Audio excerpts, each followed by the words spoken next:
嚯，今天法國1-0小勝巴拉圭這場球，明明是一場拳擊賽，但90分鐘踢完，裁判竟然沒有給巴拉圭一張黃牌，確實不可思議。好在他及時吹響了比賽結束的哨音，要不然法國隊肯定無法全身而退，斷個腿斷個手什麼的那都正常的很。所以藝術高於生活，但源於生活。周星馳拍少林足球的時候，已經將南美三雄對足球的理解拍得鞭辟入裡，巴拉圭、智利、烏拉圭，但他們踢球老 K 倒不是特別的反感，因為我對足球的理解本身就是模擬戰爭的遊戲。孫子兵法36計核心的機理一樣，無所不用其極。但關鍵的問題是裁判在幹嘛？當世界杯比賽整個變成了酒吧鬥毆，我們的執法官不應該做點什麼嗎？所以最後巴拉圭的出局終於讓法國球迷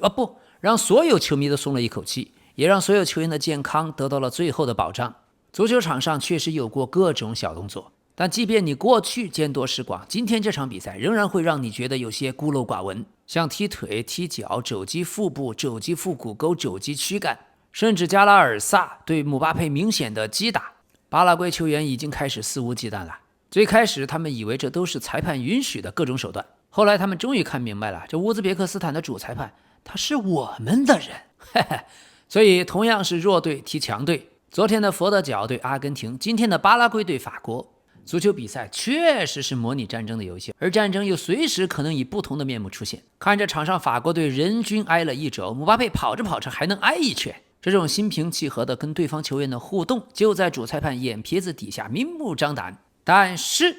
轉念一想，如果你是巴拉圭球員，本身技術就這麼差，本身實力就這麼弱，那麼弱队踢強队總不能直接舉雙手投降吧？所以三人行必有我師焉，老 K 這靈活的頭腦轉念一想，咱們南美兄弟們對足球的理解它就是如此。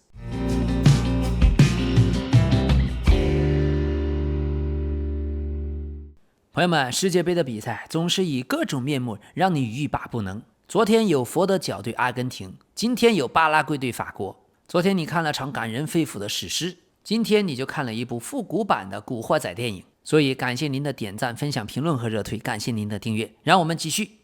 這些殺手這些球員在巴拉圭國民的眼裡肯定一個個都是勇士，這也只是比賽的策略和戰術而已，就是要功利，就是要反足球，就是要把比賽踢得稀碎，就是要讓強队的每一個球員根本就無法安心比賽，就是要激怒對手每一個球星，讓他們失去理智。換言之，如果中國國足每場都這麼踢，哪怕同樣進不了世界杯決賽圈，但球迷們看了總不至于那麼窩囊呀。特別是他們的23號球員永遠就不吃黃牌，關鍵他比賽中比賽完了還不斷的去噴裁判，這是一種出人意料的氣質，他清新脫俗。所以法國有幾位確實新兵蛋子，再這麼踢下去可能真要頂不住了。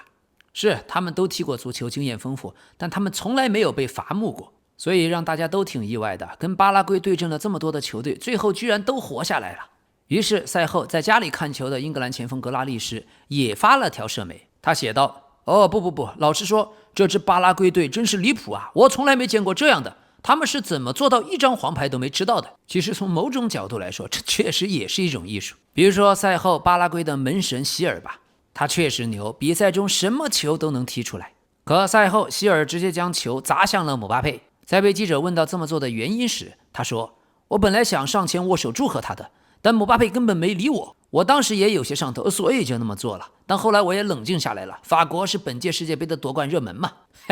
所以有意思。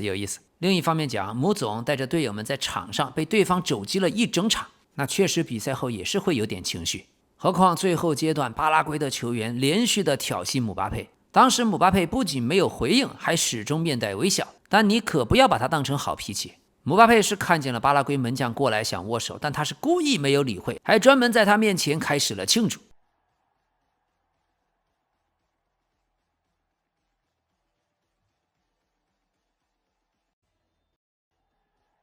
狗急了還要跳牆呢，我姆巴佩堂堂蓋世英雄，只是在你面前慶祝，竟然這樣也要被你用球來砸。所以巴拉圭隊全場全是那種發洩情緒式的報復性動作，純粹就是脾氣上來了，我就要弄你。想想梅西、維尼修斯、阿根廷隊、巴西隊在南美區能夠奪冠，能夠從預選賽殺出來，那也確實不容易。當然本身阿根廷隊的屠夫也多，對付流氓的方式必然是我的隊裡也有一群流氓。但不管怎麼講，老 K 是真的挺喜歡足球，而且喜歡各種各樣的足球。我說了這些，真的是沒有對南美足球這種風格有任何貶義，我是真的挺喜歡的。所以賽後姆巴佩說，我們證明了我們法國不是一支只會踢攻勢足球的球隊，如果必須要我們把手伸進髒污裡面，我們也會這麼做。他們以為我們會身穿燕尾服來到這裡，完成一些漂亮的射門，做出一些精彩的配合。不，你要玩髒的，我們也可以。我們今天做到了，取得了勝利。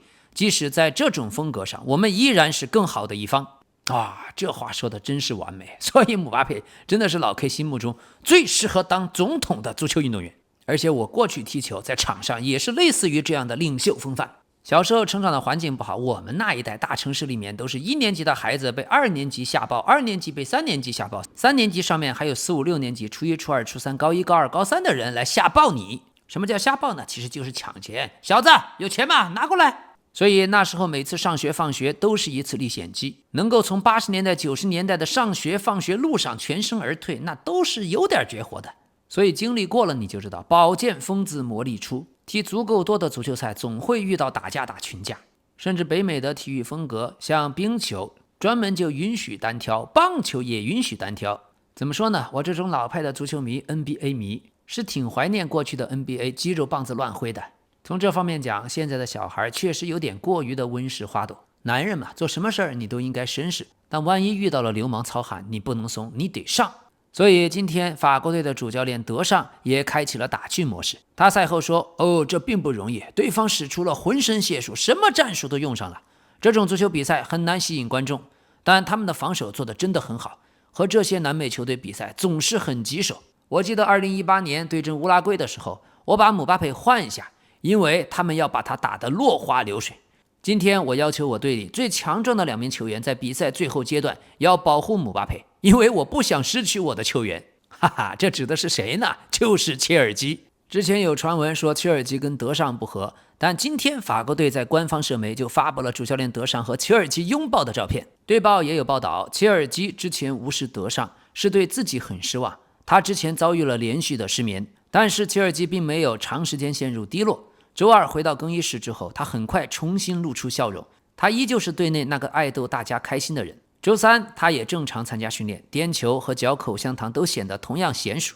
咱們也不知道切爾基之前是為什麼連續的失眠，但今天的最後能夠上演將相和，比什麼都好。切爾基就是那種直來直去的球員，有時候就挺犟的。所以今天這場比賽吹哨之後，法國球員都活着，這就是最大的好消息。巴拉圭全場打人，但最後是法國隊拿了3張黄牌，最後是把姆巴佩都逗笑了。你都已經比分落後，最後還在自己後場搞小動作，伤停都補時了，還在演戲拖延時間，然後落後還不壓上，後場還有6個人。所以烏拉圭差點把西班牙踢死了，巴拉圭差點把法國隊踢死了。但他們都確實做得專業，就像地痞流氓滋事兒，不可能留下明顯的把柄啊。他們對警察他們对裁判的尺度是把握的最精準的。賽後巴拉圭球員還不依不饒，圍着主裁判想要說法，但這問題不歸主裁判管呀，是國際足聯找到安保金屬探測門，不讓你們把扳手錘子都拿進來呀。所以不同的人不同的國家对足球的理解它是真不一樣。看歐洲聯赛看多了，你可能覺得這純是在侮辱足球，但這些人都是街頭長大的。如果您不了解他們小時候那種環境，可以看一部電影，巴西拍的《上帝之城》。所以人生就是這樣，有時候你想不通，換個角度你就一通百通。如果從法國隊的球迷角度，你可能覺得2號古斯塔沃·貝拉斯克斯太髒了，但如果換個角度，把他看作戰爭片的主角，那麼像阻止對方門將麥尼昂開球直接騎在麥尼昂身上，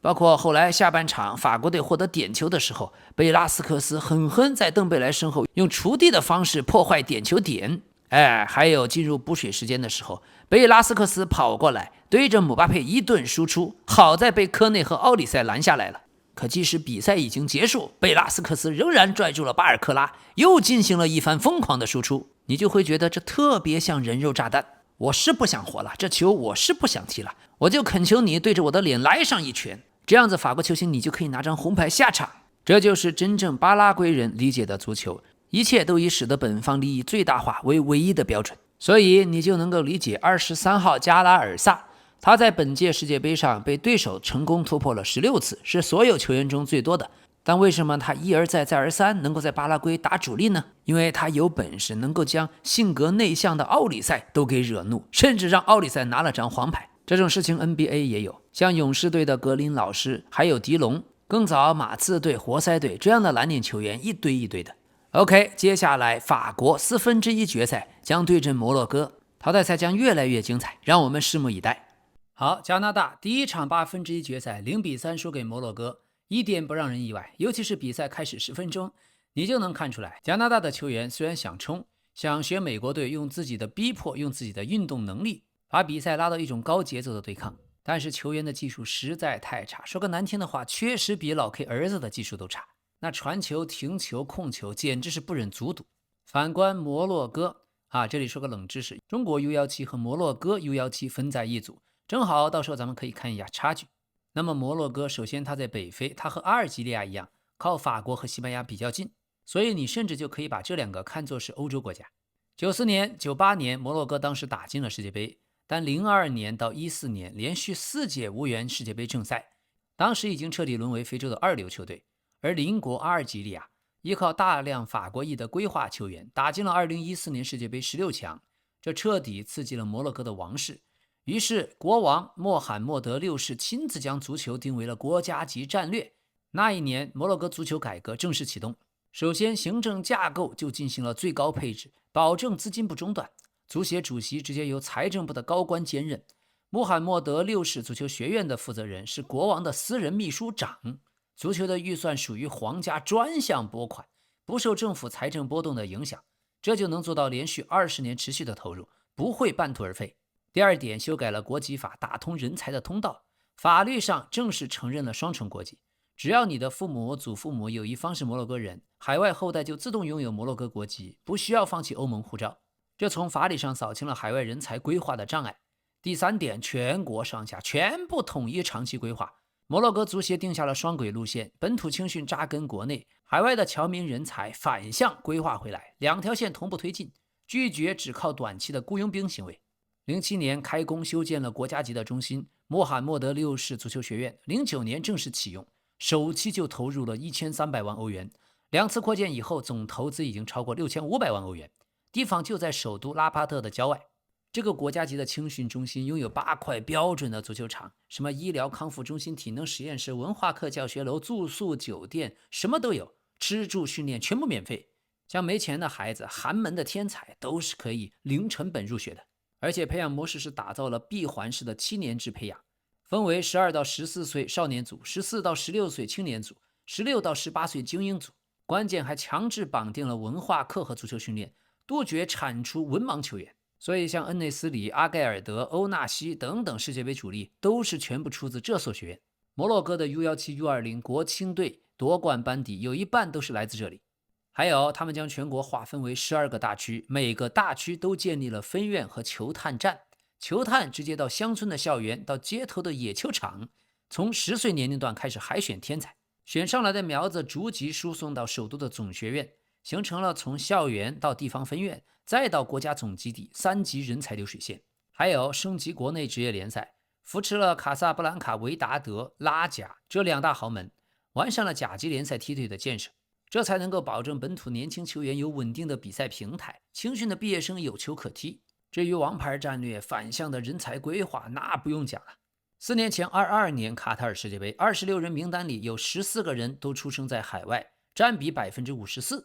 今年的世界杯陣容26人中，更是有19人都是在歐洲出生的。摩洛哥今年小組賽甚至派出全場11名都是海外出生的球員迎戰巴西，這也創了世界杯歷史的記錄。但有一點，摩洛哥全部都是血緣規劃，沒有那種無血緣的外籍僱傭兵，所以隊伍的凝聚力得到了保證，表現在場上跟加拿大的技術優勢是肉眼可見。所以今天主教練瓦赫比也在賽後的新聞發布會上感謝了國王穆罕默德6世長期以來對足球事業的投入，還特別稱讚了梅開二度的歐納西。剛才說了，歐納西正是出自穆罕默德6世足球學院。但是這裡也說個冷知識，其實摩洛哥國內的民眾最近是大規模抗議，經常抗議。他們現在許多人認為，國王穆罕默德6世用足球學院長期佔用了大額的財政專項經費，大量舉債搞體育的基建。摩洛哥還要籌備25年的非洲杯，還要搞2030年的聯合世界杯，所以各種規劃球場、交通配套，總投入都接近60億美元了，還要建11.5萬人超大級別的超大體育場，全國又要翻新10幾座足球場館。但同時呢，國內的公立醫院缺藥品、缺器材，鄉村缺乏基礎的醫療人員，公立學校缺乏老師，青年失業率長期更是超過了25%。摩洛哥底層貧困的問題非常嚴重，長期得不到解決，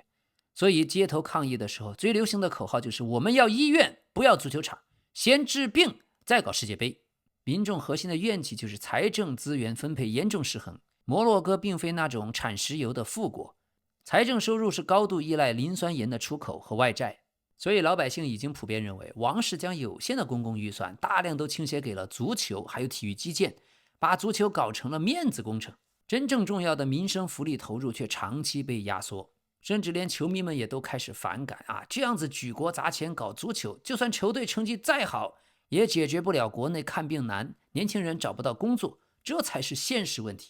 還有摩洛哥系統性的腐敗到處存在，精英壟斷、裙帶利益、工程尋租，這都是結構性的問題。就像首相本人，他就擁有大型的商業集團，他的親屬的企業頻繁在沒有競爭中就中標了政府的基建、海水的淡化、能源的採購等等大單，許多大量的公共資金通過項目流出，最終都落入了少數豪門政商的手里，工程預算虛高，滋生了巨額利益的輸送。現在透明國際腐敗指數顯示，摩洛哥常年排在全球90名左右，74%的民眾都認為摩洛哥各級政府機構非常腐敗，泛濫的腐敗。值得一提的是，中國同樣得分43，跟摩洛哥並列第76。好，說回足球，加拿大的主教練馬西賽後輸了個0-3，但鴨子死了嘴殼子硬。他賽後說，我們上半場完全控制了世界第7的球隊，完全的全面控制。而對阿方索·戴維斯，他說，阿方索甚至在中場休息的時候還在嘗試，但他的狀態就是不對。加拿大呀，作為馬西一個主教練，確實已經做到極致了。上半場的確在他的運籌帷幄下有一些進攻，但無奈的是，絕大多數球員確實技術太差。我想，除了加拿大民眾自己，沒有多少人關心他們被淘汰。這就像一支田徑隊一樣，跑是真能跑，球是真停不好。實在太糙，就感覺在場上一直是瞎忙活。但加拿大也算完成了這次東道主的任務，3個東道主都已經到了1/8決賽，這就可以了。反觀摩洛哥，今天上半場的戰術非常對頭。首先，現在北美天氣極為炎熱，他們的比賽又開始在中午。加拿大上半場就相當於是前狼假寐，該以誘敵，玩的就像 Monkey in the Middle， 普通話我們叫搶圈，西班牙語叫 Rondo。球在摩洛哥的球員之間傳來傳去，加拿大的球員就跑啊跑的。懂行的很快就看明白了，這屬於節能踢法，確實踢得聰明。而加拿大隊上半場搶得那麼瘋狂，下半場體力就肯定不夠。當然，另一方面，摩洛哥的水平也沒有強到世界級強隊的程度，他們的中場缺乏控制能力，就是一直在自己的節奏中找穩定的感覺。而加拿大搶開局還差點制造了進球，後面摩洛哥用幾次犯規提升了自己隊員的緊張度，讓加拿大也不敢再搶那麼兇。等到下半場，加拿大徹底失去體力，摩洛哥直接用實力碾壓收割了比賽。所以上半場的摩洛哥預期進球只有 0.02， 而加拿大隊70分鐘以後，尤其是那個近距離的任意球處理太隨意了，本質上一幫糙漢，不是荒就是菜，水平就擺在那裡。下半場的體力下降之後，技術動作越來越變形，就給人一種很累很拼，但也不知道在忙什麼的感覺。最後摩洛哥效率之王，5次射門4次射正，3個都進球了，還有個横梁，可惜了呀。所以足球就是足球，老 K 有句名言嘛，足球是要靠腳說話的。加拿大主教練的想法是很好，像是打橄欖球一樣去拼，但遇到真正有技術的強队，光用衝擊力是完全不夠的。而非洲之光摩洛哥已經2次進入了世界杯8強。1990年世界杯，喀麥隆小組出線後2-1淘汰過哥倫比亞，他們是歷史上第一支晉級世界杯8強的非洲球隊。02年的世界杯，首次參賽的塞內加爾小組出線，1/8決賽2-1金球絕殺了瑞典，但1/4決賽0-1被土耳其金球絕殺。2010年在非洲本土舉辦的世界杯，加納距離創造歷史僅僅一步之遙，他們在1/4決賽點球互射惜敗烏拉圭，吉安在加时賽讀秒階段罰失點球，那一次距離創造非洲的歷史真的咫尺之遙啊！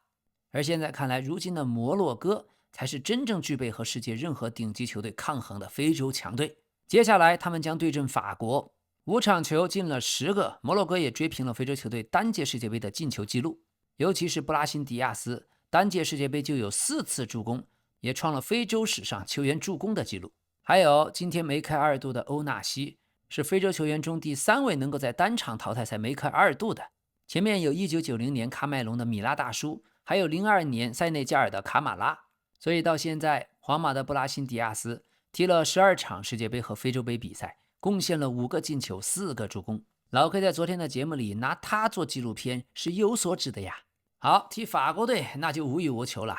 發揮自己就好。布拉辛迪亞斯說，我在法國隊有隊友，所以如果他們晉級，我們踢他們那就再好不過了。好，今天的重磅新聞，韓國隊已經辭職的主教練洪明甫因為受到了死亡威脅，突然喬裝打扮逃往了美國。洪明甫是戴着帽子戴着口罩連夜逃離了韓國，到了機場仍然被記者認了出來。而他逃亡之前最後對記者說，我是有話要說的，但我相信事情最終也會水落石出的。我現在還無法確定何時返回韓國，不過我們球隊不存在任何內部的衝突。現在韓國的一個網絡社群在6月28日已經出現了針對洪明甫的死亡威脅。發帖人自稱是41歲的美國公民，聲稱要在他30日回國的時候在仁川機場實施犯罪。警方認為這個舉動已經構成了刑事威脅，正在追查發帖人身份。除此之外，大批的球迷在社交媒體上聲稱要在機場向洪明甫扔雞蛋，所以风声太緊，兄弟我先跑路了。18年後興許又是一條好漢。